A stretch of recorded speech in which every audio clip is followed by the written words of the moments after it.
এখানে দেখো একটা কোশ্চেন দিয়েছে, বলছে a person purchased A table and a sofa for ₹28,000. He sold the sofa at a profit of 10% and the table at a profit of 15.25%. If is total profit was 13%, then the difference between the CP of sofa and the table is.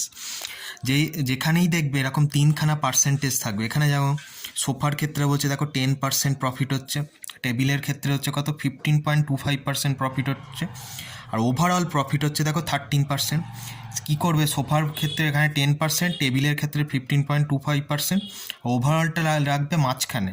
এবার এদের ডিফারেন্সটা এইখানে লিখবে। ধরো এই দুটোর যদি difference লেখো 2.25, আরে এই দুটোর ডিফারেন্স করলে 3, বা যদি কাটাকুটি করো তাহলে আসবে হচ্ছে 3:4। এটা হচ্ছে অনুপাত, 3:4 রেশিও এলো।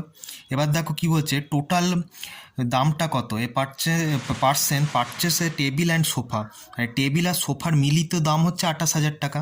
তার মানে এখানে দেখো যদি একটা যদি এটা ধরো 3:4 আছে, যদি অনুপাতটা তুলি, একটা 3A আর একটা 4A, টোটাল মিলিত করলে কত হচ্ছে 7A। মানে 7-এর ভ্যালু 28,000 এখানে টোটাল, তাহলে 1-এর ভ্যালু কত 4,000। আর দেখো 1-এর ভ্যালুই এখানে জানতে চাইছে, বলছে দেখো then the difference between the CP of sofa and the table is.